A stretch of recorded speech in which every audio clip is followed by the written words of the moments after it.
আরজিকর কাণ্ডে আশা কর্মীদের মিছিল 16 দিন কেটে গেছে। কেন্দ্রীয় তদন্তকারী সংস্থা এখনো বিচার দিতে পারেনি তিলোত্তমার। বসিরহাট মহকুমার শতাধিক আশা কর্মী বসিরহাট প্রাণ কেন্দ্র বোটঘাট ইছামতি ব্রিজ হয়ে ইটিন্ডা রোড ধরে 2 কিলোমিটার পদযাত্রা করে বসিরহাট স্বাস্থ্য জেলা দপ্তরে গিয়ে স্মারকলিপি জমা দিলেন।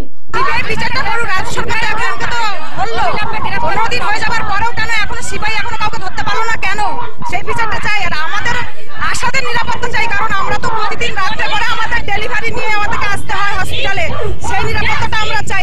এটা হচ্ছে আমাদের সমস্ত মা বোনেদের লড়াই, ঠিক আছে? কলকাতার তিলোত্তমা বিচারের দাবিতে প্রত্যেক আশা কর্মীর হাতে প্ল্যাকার্ড, ফেস্টুন ও ব্যানার ছিল। তারা বলেন, আমরা একজন স্বাস্থ্যকর্মী, আমাদের এক সহকর্মীকে হারালাম।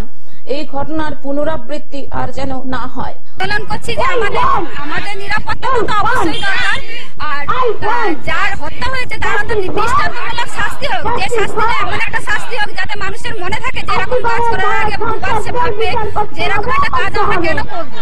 যতদিন বিচার পাবো না ততদিন আমরা এই আন্দোলন কর্মসূচি লাগাতার চালিয়ে যাব। যে পৈশাচিক ঘটনা ঘটেছে তার বিরুদ্ধে আজকে প্রতিবাদ।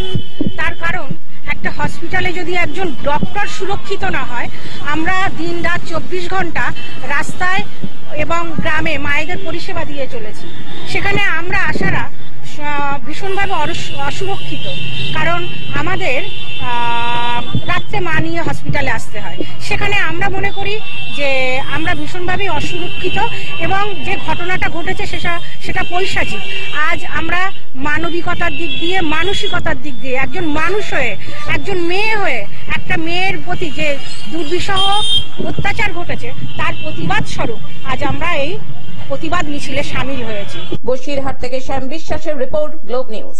এখন থেকে গ্লোব টিভি দেখুন আপনার স্মার্টফোনেও। গুগল প্লে স্টোর অথবা অ্যাপল স্টোর থেকে ডাউনলোড করুন গ্লোব টিভি লাইভ অ্যাপ। এছাড়াও জিও টিভি অ্যাপ থেকেও দেখুন গ্লোব টিভি লাইভ।